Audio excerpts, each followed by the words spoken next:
Hoje vai ser chato porque o Renato não vai se enrolar. Tenta se enrolar, Renato. Vitor vai. Mas eu vou me enrolar, eu tenho a frase pronta, mas na hora de falar eu me enrolo. Você está no Equitrix, aqui é o Antônio Matheus, e falar que a economia brasileira está com crescimento estagnado e com inflação elevada é mais fácil que falar que está em estagflação. Estagflação. Fala mais uma vez, estagflação. Estagflação. Aqui é o Vitor Villa, e para o Manteiga, a culpa é das estrelas. A culpa das estrelas. Isso ficou muito engraçado. Das estrelas é muito bom. Essa foi a melhor entrada que o Vitor já falou. Aqui é Renato Lerípio e eu acreditei quando o Vitor falou que só ia falar de PIB e não ia falar mal do PT. Babaca.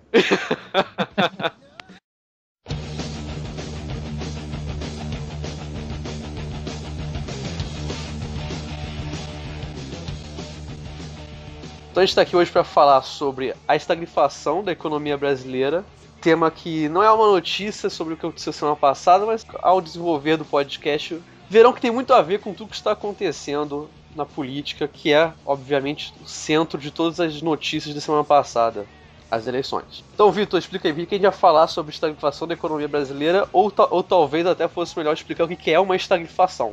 Esse é um bom início. Explicar o que é uma estagflação. Eu não gosto dessa palavra, é difícil falar. É, deve ser difícil. Deve ser difícil. Não, assim... Vai ver que é por isso que o governo não gosta muito de falar nisso. Deve ser. Deve achar um pouco difícil também. Semanticamente, né? Deve ser. Semanticamente é difícil. Já tô no caminho pra ser político. Não tá. Eu lembro aos ouvintes, né, do podcast que a gente vai falar basicamente o que a gente já falou quando saiu o resultado do PIB do primeiro trimestre, né? A gente gravou um podcast, né? Vocês lembram disso? Não? Tudo bem. A memória não é muito boa, não. Pois é, A minha memória também é bem curta. A gente vai falar basicamente o que aconteceu no primeiro trimestre de 2014. A economia, ela está estagnada, né? Para situar quem está ouvindo. O resultado do PIB do segundo trimestre ele saiu na sexta-feira, né? Confirmou aquilo que a gente chama em economia de recessão técnica, né? Que é quando a gente tem a combinação de 2 trimestres com resultado negativo, né? Frente ao trimestre anterior. Ou seja, o segundo trimestre foi negativo em relação ao primeiro de 2014 e o primeiro de 2014, por revisão do IBGE, também foi negativo em relação ao último de 2013. Então, tecnicamente, a gente está em recessão. Isso, por definição, já contraria o que o Manteiga falou na própria sexta-feira, né? Em termos técnicos, bastante simples. E para além disso, essa questão de ser recessão técnica ou não, esse critério mais estatístico do que outra coisa, se a gente pega o número índice do PIB, a gente está estagnado desde o último semestre do ano passado. Ou seja, a economia não está crescendo, né? Estagnação, a economia não cresce. Recessão é quando ela cresce negativamente, né? Tem crescimento negativo. É basicamente a definição que a gente tem de recessão e de estagnação. Para um critério ou outro, tudo é ruim. A economia brasileira está estagnada desde o ano passado. Muito em função do que está acontecendo com o investimento, né? O investimento está caindo na margem contra o trimestre imediatamente anterior a 4 trimestres. O consumo das famílias ele ainda tem algum espasmo de crescimento, mas meio que muito pouco, né? Os outros componentes da demanda também não crescem muito, da oferta a indústria também está caindo. O que a gente está vendo, de fato, é uma economia que não cresce, não tem nenhum espasmo de crescimento. E se a gente rodar qualquer modelo aí de crescimento potencial, que leva em consideração o que a economia pode crescer, a gente vai chegar a números muito ruins. Eu fiz na semana passada esse exercício, a gente chega a um crescimento máximo de 2,5%. Forçando bastante a barra, tá? Já tem gente no mercado falando em 1,5%. Então, é uma situação muito ruim, que está diretamente relacionada, e aí já para fazer a crítica, à política econômica que esse governo vem fazendo desde 2008. Não tem nada que ver com crise internacional, não tem nada que ver com seca, não tem nada que ver com a altura do gramado, não tem nada que ver com nada disso. É problema basicamente doméstico de política econômica.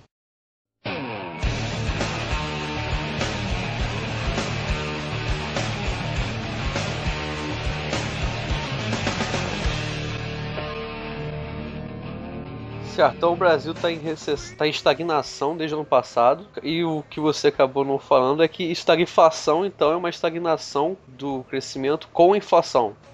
A parte da inflação, já sou conhecido por ser um monetarista nesse assunto. Eu gosto muito de falar de inflação. A gente está batendo inflação 6,5 há 4 anos, né? A inflação oficial já está em 43 meses, que a gente está, inflação acumulada em 12 meses, próxima a 6,5, eventualmente além disso. Isso é inflação oficial. Se a gente divide isso em preços livres e preços administrados, preços livres já está na casa de 7% há algum tempo. E preços administrados controlados pelo governo, principalmente o grupo Energia e Combustíveis, próximo a 2%. Esse ano ele está sendo ajustado, né? Já está em 4% agora, no acumulado em 12 meses. Mas a gente está vivendo uma situação de inflação alta, né? Em alguns grupos, como serviço, por exemplo, já está bem próximo a 9% já há algum tempo. Na média dos últimos 4 anos, é isso aí, 8%. Então a gente está vivendo, para esse ano, só para dar um detalhe, a perspectiva de crescimento hoje, né, atualizado pelo que aconteceu na sexta-feira, estará em crescimento no máximo em 0,4%. A gente vai crescer no máximo 0,4% em 2014. Se tudo der certo, tá? Se a gente crescer 0,4%, 0,5% na margem nos próximos 2 trimestres. Se der errado, a gente vai crescer muito menos que isso, 0% na visão otimista do mercado. Então a gente está vivendo uma situação de estagnação do crescimento econômico, com uma inflação persistentemente no limite superior da meta, que é 6,5%. Alguns grupos além disso, né? Se a gente pega livre, serviço, como eu falei, já está bem acima disso há muito tempo. Ou seja, estagnação do crescimento econômico, com inflação persistentemente elevada. Esse é o cenário hoje da economia brasileira. Com tudo caindo, né? Investimento, indústria, consumo. O consumo não. O consumo ele continua crescendo, mas hoje está crescendo a taxas muito menores do que crescia no passado, né? O serviço que caiu, certo? O serviço caiu 0,5% esse trimestre. Mas é uma situação ruim, por toda a ótica que se vê, é aquilo. Você tenta olhar por diferentes óticas e pela demanda, pela oferta, tá tudo ruim. Mesmo a agropecuária, que é consideravelmente um setor mais dinâmico da economia brasileira hoje, ele também está crescendo um pouco, né? Então a gente vê que existe um problema que ele é único, ele é universal, que está atingindo todos os setores da economia. Eu acho que para alguém que entenda um pouquinho de economia, que tenha lido alguns livros, 2 ou 3 livros, ele sabe que não dá para analisar a economia de um ponto de vista ou outro. É preciso olhar para o que está causando essa estagflação, né, que você falou, estagnação com inflação. O que está causando isso? Então, alguém que tenha estudado um pouco de economia, ela vai ver que o foco hoje do problema é a política econômica, não tem outra coisa.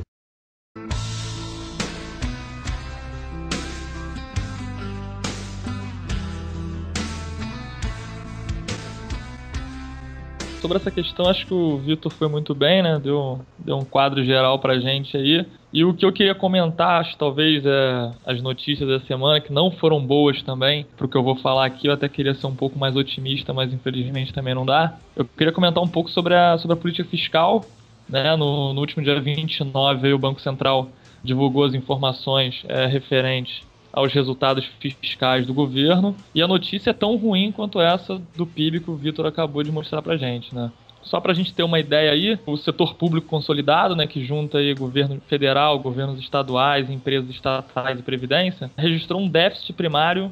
O que é o déficit primário, né? O déficit primário é quando o governo ele gasta mais do que aquilo que ele arrecada. Isso em termos não financeiros, ou seja, excluindo o pagamento e recebimento de juros da dívida. Aí, o setor público consolidado, né, registrou um déficit primário de 4,7 bilhões em julho. Isso é o terceiro déficit primário consecutivo, né? Ou seja, a gente teve déficit primário em maio, em junho e em julho. Isso é uma coisa inédita também na série histórica, né? Se a gente acompanhar lá, isso não acontece desde o início da série histórica em 2001. Então é mais um recorde aí negativo para a administração pública, né? Eu não falei nada disso, que eu sabia que o Renato ia tocar na ferida. Você deixou pra mim essa bola, né? Especialista em política fiscal, né? Exatamente. Cara, e a questão é complicada porque tudo indica que a gente não vai conseguir cumprir esse ano a nossa meta de superávit primário, né? Só para quem está ouvindo a gente ter uma noção, a nossa meta é de 99 bilhões, né, para o setor público consolidado. E a gente está agora no mês 9 aí, né? Quer dizer, o dado é do mês de julho, né? Mês 7, então. A gente está no mês 7 com mais ou menos aí um pouquinho menos de 25% desse valor alcançado, né? A gente está aí com algo próximo aí a 24 bilhões, que representa, acho que dá pra gente arredondar, né? Se a meta é 99, a gente arredonda para 100, a gente tá com 24,7, então dá menos de 25% aí de meta alcançada. Só um parênteses. Você lembra que a gente fez um programa em fevereiro, né? Aumentando aquele decreto orçamentário lá que o governo se comprometia. Sim, a programação orçamentária. Alcançar 1,9 de superávit esse ano, né? Isso, do PIB, exatamente. Você foi o cara que falou que era inviável. Era muito difícil, né? E aí, na época, também, acho que vários analistas começaram a apontar isso, que aquelas projeções eram muito irrealistas, né? Você teve, na verdade, convencionou chamar na época de cortar vento, né? Você simplesmente fazia uma reestimativa sem apontar muito bem a origem daquelas receitas, ou então como é que aquelas despesas seriam reduzidas, enfim.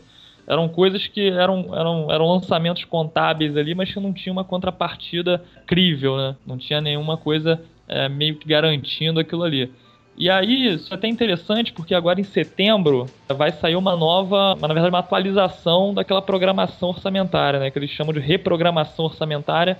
Vão ser, na verdade, as novas estimativas aí para a política fiscal até o final do ano. E essa, com certeza, deve trazer fortes emoções aí, né? Porque, pelo que tudo indica, o governo não vai conseguir entregar essa meta de 1,9% do PIB de superávit primário, mesmo contando com receitas extraordinárias, aí, como vem contando ao longo aí dos últimos 4 anos de forma mais intensiva.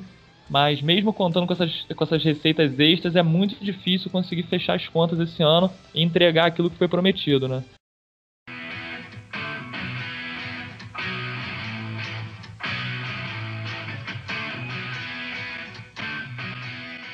Renato, só um parênteses. Não, eu tenho um parênteses. Ô Vitor, você... É sério que você se lembrou de uma afirmação que o Renato fez em fevereiro? Cara, eu tô falando, quando é pra criticar o PT, eu lembro. Caramba, eu tô começando a tomar cuidado com o que eu falo. Deixa eu te falar, eu tava lembrando aqui agora que a gente discutiu nessa época, né? Que o governo, para cumprir essa meta de 1,9, ele precisaria, por exemplo, contar com as receitas do leilão do 4G, né? Que deve acontecer agora, né? Em setembro, né? Salvo engano. Calma, explica o que é isso. O leilão do 4G é o leilão da frequência do 4G, né? Para as empresas operarem nessa frequência, eles têm que ter uma ortoga da Anatel e isso aí é vendido para ter a licença de operar no 4G. Isso aí teria uma previsão de receita para o governo, na mais otimista das previsões, em 12 bilhões. E além disso, como o Renato pontuou, deveriam ter outras receitas extraordinárias. Mas mesmo contando com essas receitas, parece que não cumpre esse 1,9, né? Cara, tá bastante difícil, né? Como você colocou, a estimativa aí mais otimista para o 4G seria em torno de 12 bilhões. Provavelmente a gente deve ter algumas outras receitas aí, de repente, vinda de refis, então... O que é mais provável, assim, eu vou dar minha opinião aqui, é que aconteça um pouco mais de contabilidade criativa nisso aí, né? Role um pouco mais daquelas chamadas pedaladas fiscais, né? Que é ficar adiando o pagamento para poder compor o superávit do mês, que é, na verdade, um tema também que ganhou bastante publicidade na semana passada, né? O governo estava segurando alguns repasses aí, tanto para a Caixa Econômica quanto para o Banco do Brasil, de valores devidos, né? E aí chamou a atenção que parte desses valores, inclusive, eram destinados aí a políticas sociais como Bolsa Família, né? Enfim. Então, assim, o governo tem utilizado expedientes aí bastante contraditórios, né? Bastante ruins, assim, em termos de compor sua credibilidade, em termos de mostrar que realmente está empenhado em cumprir aquilo que promete. E eu acho que esse ano não vai ser diferente, quer dizer... Mas é isso aí que eu queria tocar justamente nesse assunto. Porque a gente viu que saiu o projeto de lei orçamentário para o ano que vem, né? E aí o governo coloca também crescimento, salvo engano, de 3% para o ano que vem, né? Inflação de 5% e crescimento de 3% para o ano que vem. Então, assim, a gente está vendo uma repetição da história, né? para esse ano ele também, lá em 2013, ele também tinha colocado, salvo engano, crescimento de 4% para 2014. Hoje a gente deve dar no máximo, se tudo der certo, 0,4. E aí ele faz uma previsão de orçamento de superávit primário em fevereiro de 1,9. A gente sabe, né, a gente que entende alguma coisa de economia, a gente sabe que para ter um superávit desse tamanho, a arrecadação tem que ajudar. A arrecadação só ajuda se o crescimento for conveniente, né? Você acabou de falar que a gente teve 3 meses de déficit, déficit primário, né? Então, se a arrecadação não ajuda, né, por causa do crescimento baixo, a gente vai cumprir essa previsão de crescimento no ano que vem, ou você acha que as previsões do governo não têm a menor credibilidade hoje? Cara, assim, eu não preciso nem me comprometer muito em falar isso, né? Eu acho que o panorama e os dados estão aí para falar por mim, né? O governo, na verdade, sempre quando a gente vai olhar alguma proposta do governo, elas sempre vêm com uma previsão muito descolada do mercado, né? Como você citou aí, a previsão era de 4%, quando na verdade a do mercado estava em torno de 2, 1,5%. Agora a previsão é de 3, 3,5%, quando na verdade a previsão do mercado chega a 1, 1,5% no máximo. Então, quer dizer, o governo está sempre jogando os números lá para cima, né? Eu acho que isso é mais um agravante, né? Uma coisa a mais aí para... Lembram que a semana passada eu falei que o crescimento ia ser de 1%, né, para o ano que vem, né? Você falou. Eu acho que o Sábio ele falou que ia crescer 0, não foi isso? Aí o governo fala que vai ser 3. Então, Sábio, né? Eu tô sendo pessimista. Mais um, né? Mais um pessimista. Mais um pessimista.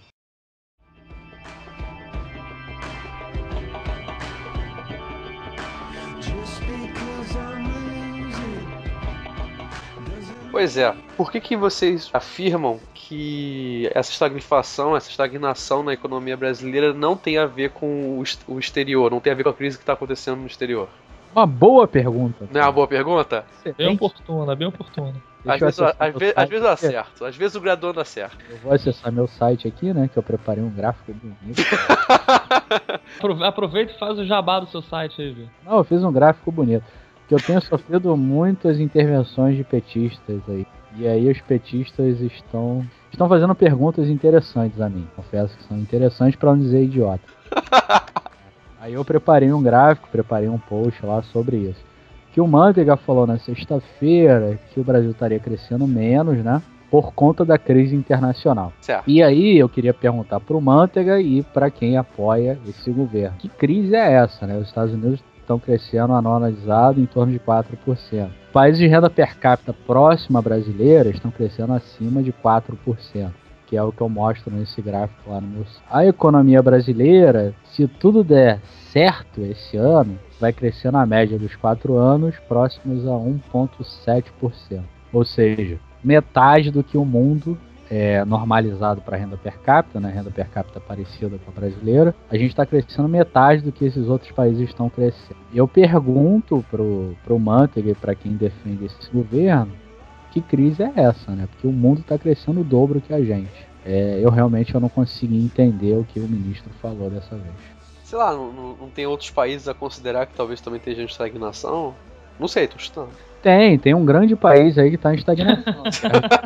Aqui do lado tem vários. A Argentina está em estagnação, né? Ela acabou de declarar inaugurou esse termo, né, que não existia até então, que é o tal do moratória técnica, né? Nunca antes na história do mundo, né, a gente tinha ouvido esse termo, moratória técnica. A gente ouviu o tal do moratória técnica. A Argentina, ela deixou de pagar a dívida dela, né, por uma questão técnica, que não cabe a mim explicar agora. E o Brasil, ele depende muito da Argentina, porque, para você ter uma ideia, a maior parte das exportações de manufaturados do Brasil vai para esse país chamado Argentina, e um dos setores em que o governo mais apostou nos últimos anos, que é a indústria automobilística, a gente exporta basicamente automóvel para esse país chamado Argentina. Então é uma aposta de política externa desse governo.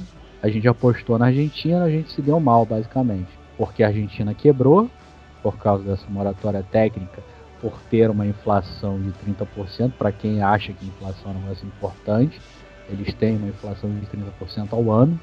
Ou seja, é um país que deu errado em todos os aspectos que pode se considerar de economia, e a gente vem apostando nesse país em termos de exportação de indústria. E é isso. Se existe uma crise externa, essa crise externa está concentrada nesses países que deram errado, um deles, o principal deles, é a Argentina. O resto do mundo com renda per capita parecida aqui à nossa, né, em torno de 11 mil dólares, sem se detalhar para a paridade de compra, o Brasil está em 14 mil, né? Para esses países, a gente está crescendo metade deles. Esses países crescem em torno de 4%, a gente está crescendo na média dos últimos 4 anos em torno de 1,7%. É tão simples fazer isso, né, que eu não demorei nem 15 minutos para escrever esse post. O argumento é simples, é um argumento comparativo. Precisa muito esforço para provar que o Manteiga está errado.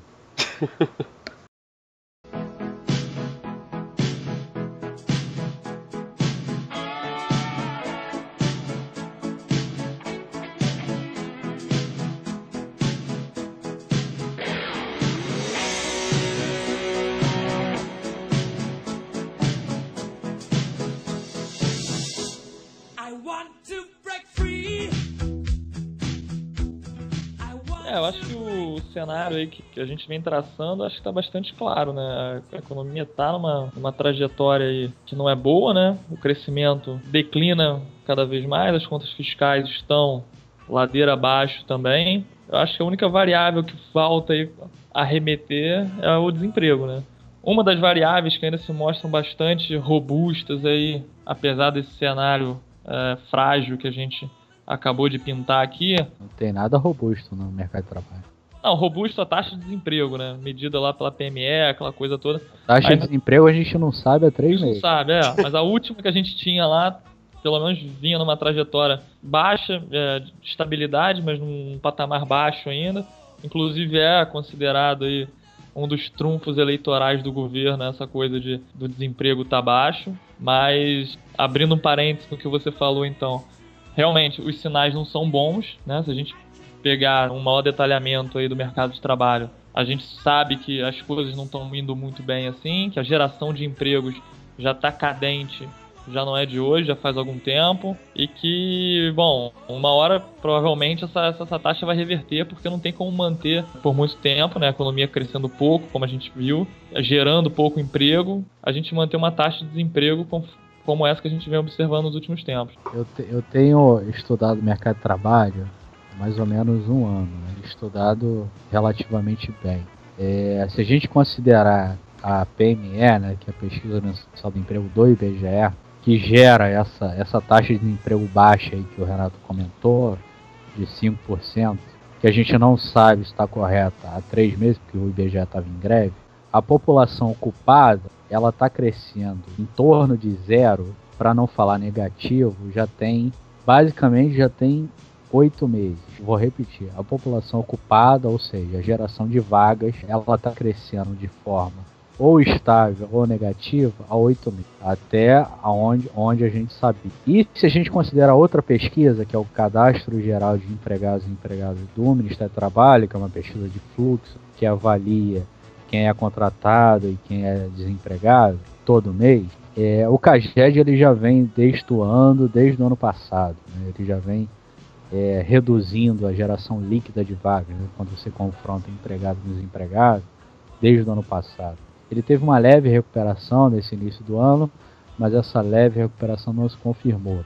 A partir de abril, maio, ela reduziu substancialmente. Então, o mercado de trabalho ele já sente esse menor crescimento, o que tem a ver, eu acho, né, pelo que eu estudei, com a teoria econômica.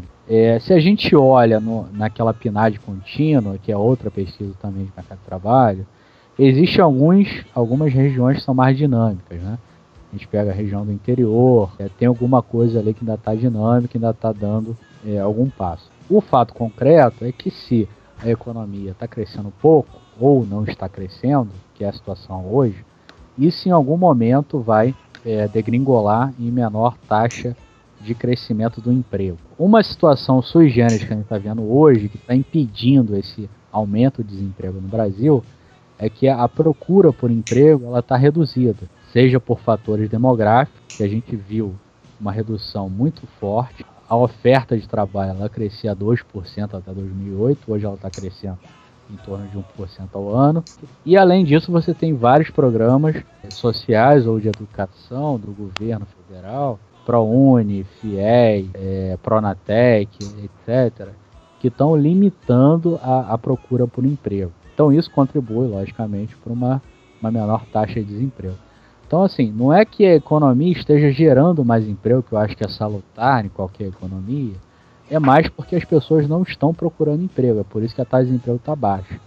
Isso que é um negócio que é preciso esclarecer, né, para a população. A economia hoje ela está estagnada desde o ano passado, então ela não está gerando emprego, como prevê a teoria econômica. A taxa de desemprego está baixa porque as pessoas deixaram de procurar emprego, é só isso.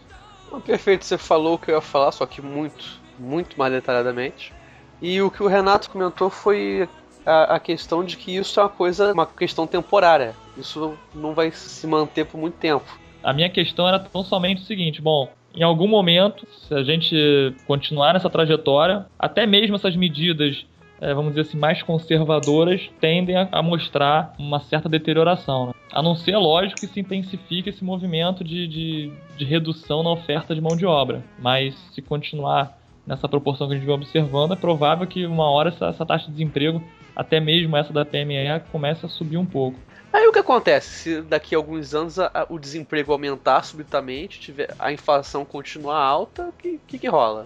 Aí é uma situação de estagflação clássica, que a gente tem estagnação no crescimento econômico com desemprego e inflação alta. O aspecto, vamos dizer, o ponto fora da curva hoje, uma situação clássica de manual, né, é que o desemprego está baixo, né? Mas ele está baixo por questões bastante artificiais, como eu coloquei na fala anterior.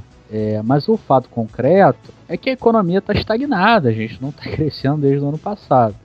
E uma hora, mesmo que a população não procure emprego, uma hora isso vai colocar um aumento de desemprego, né? Com inflação alta. A gente sabe, pelo que a gente vem discutindo ao longo desses outros podcasts, em outros meios aí, é que a ideia é que a economia não está crescendo daquela forma que produz emprego. É uma mentira deslavada falar que a economia hoje ela está numa estagflação especial. Ah, não, a gente está estagnado, está com inflação, mas o emprego, está preservado. Vocês, como estudantes ou economistas, sabem que isso é uma situação que nem inglês se engana com isso. Só querendo fazer um parênteses, a gente falou da crise externa, falou da estagnação, mas eu acho que a gente poderia falar agora, dado que não é essa crise externa que está causando esse baixo crescimento, né?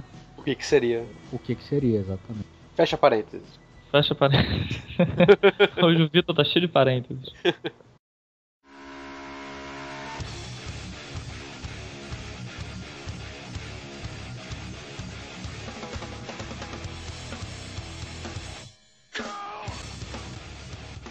Então, se não é a crise que está causando a estagnação na economia brasileira, o que seria?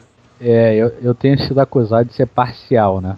Quando eu vou criticar o governo, né? Porque eu declarei meu apoio ao AS. Então eu gostaria de ouvir o Renato sobre isso. Muito bom, hein? Então... eu sou a pessoa imparcial aqui, então. Vou considerar assim. Vamos botar assim. Você tem que explicar por que não é a crise internacional. O que está causando esse baixo crescimento da economia brasileira. Valendo! Na minha avaliação, por que a economia brasileira não cresce? Eu vou ser um pouco direto e acho que depois a gente pode ir aparando as arestas. Eu acho que assim, falta um fio condutor do crescimento para a economia brasileira, né? Quer dizer, a gente viu durante a década passada a oferta de mão de obra crescendo, né? Graças a um fator demográfico. A gente viu o preço das commodities alcançando níveis elevados e variando ano a ano positivamente, né? Isso também contribuiu bastante para o nosso crescimento. E depois esses fatores deixaram de existir, né? Hoje a nossa oferta de mão de obra já não cresce como crescia, as commodities não crescem mais como cresciam, nosso investimento caiu bastante, né? Reduziu aí nos últimos anos de 18,5% para casa aí dos 16%. Então, quer dizer, uma economia que não investe, uma economia que não tem oferta de mão de obra, uma economia que não tem mais do que oferta de mão de obra qualificada, uma economia que não avança na produtividade. Quer dizer, está faltando na economia brasileira realmente algo que faça ela crescer. Acho que é por aí, assim. Parece um tanto quanto óbvio, ela não cresce porque falta algo para crescer, mas não tem mais fator nenhum contribuindo positivamente para o crescimento do Brasil. A gente precisa de uma política, sim, que restabeleça a confiança dos consumidores, a confiança dos empresários, que a gente volte a investir mais. Falta a gente qualificar melhor a nossa mão de obra para ter um ganho de produtividade no fator trabalho, que isso provavelmente é a nossa esperança agora de crescimento. Acho que está mais voltada para a produtividade do fator trabalho, porque é uma coisa ainda que a gente pode tá incrementando aí na margem. Então, assim, não tem muito para onde correr. Essa insistência no modelo de consumo, eu até comentava isso com o Vitor numa conversa informal outro dia, uma declaração do Manteiga falando, a gente está crescendo pouco, mas a gente vai melhorar a situação do crédito, o consumo vai voltar. Cara, infelizmente a gente barrou numa restrição, a gente não tem mais como crescer via consumo. Isso é um diagnóstico equivocado, né? É o que o Alexandre Schwarzman fala, né? Pra quem só tem martelo, tudo é prego, né? E parece que tem uma obsessão com essa coisa que a gente vai crescer voltando a consumir mais. Não é assim. A gente já está com o crédito já cresceu bastante nos últimos anos. A gente está com um nível de endividamento das famílias bastante elevado. Na semana retrasada saiu uma reportagem de uma pesquisa da Serasa Experian mostrando que o endividamento estava alcançando um nível bastante significativo. Então, quer dizer, esse espaço de crescer via consumo, cara, acabou. A gente tem que focar mais na produtividade, aumentar nosso potencial de produção, pensar de repente em fatores estruturais mesmo, uma reforma tributária, algo que gere competitividade para a indústria brasileira e para a economia como um todo, e focar nos ganhos de produtividade no trabalho também, que são essenciais, né?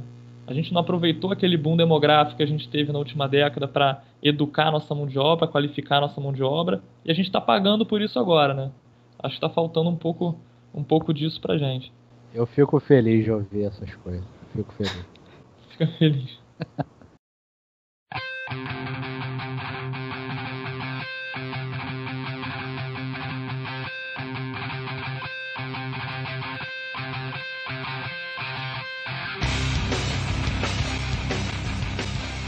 Basicamente isso.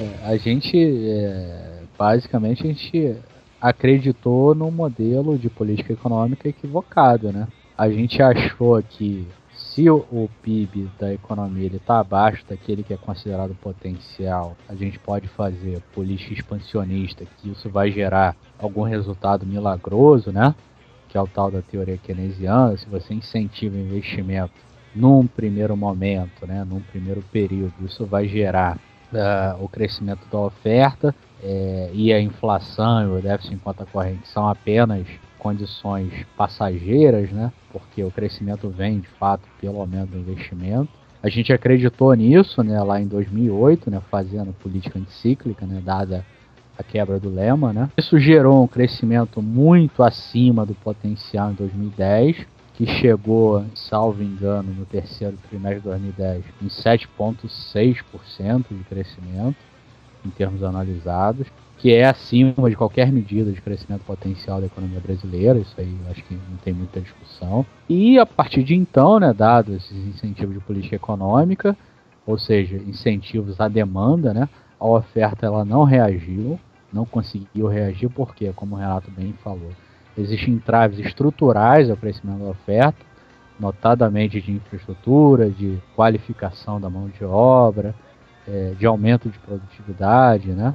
Então a gente não consegue fazer com que a oferta cresça. A gente causou, com esse aumento da demanda, basicamente aumento de endividamento das famílias, aumento de inflação, aumento de déficit em conta corrente, e desde então, desde lá do final de 2010, o crescimento vem caindo monotonicamente, até mais ou menos o ano passado, deu algum espirro lá de crescimento, muito em função do que o BNDES fez em termos de incentivo ao investimento. Cresceu um pouco até o início desse ano, mas também não deu muito certo. A gente está vivendo agora uma recessão técnica, né? Que é crescimento negativo em 2 trimestres, e a economia está estagnada desde o ano passado, desde o terceiro trimestre de 2013. Por quê?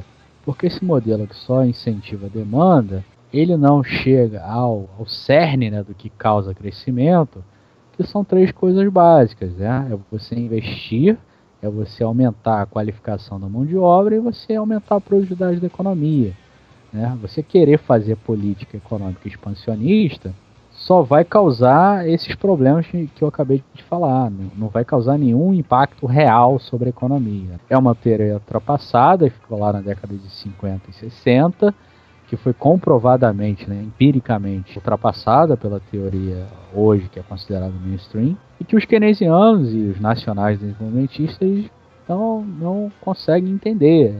E eles estão no governo hoje. Né? O problema é basicamente isso.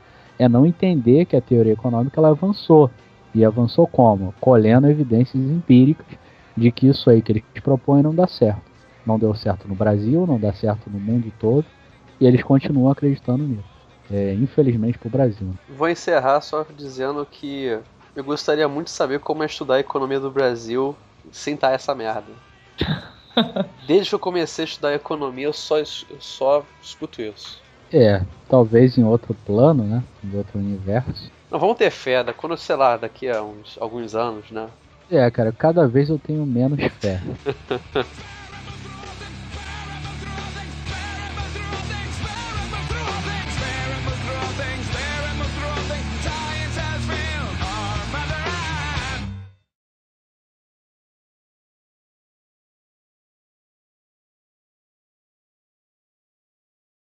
Mas vamos tentar organizar pra gente conseguir ir dormir uma hora digna. O Renato tem a fala dele, o Vitor depois dá a dele, e aí, sei lá, o Renato tem uma resposta, pode ser? Por que todo mundo tem duas respostas e eu só tenho uma? Você ocupa muito tempo na sua resposta. Eu não gosto tanto de você. Tá. Não, é uma resposta justa. Obrigado.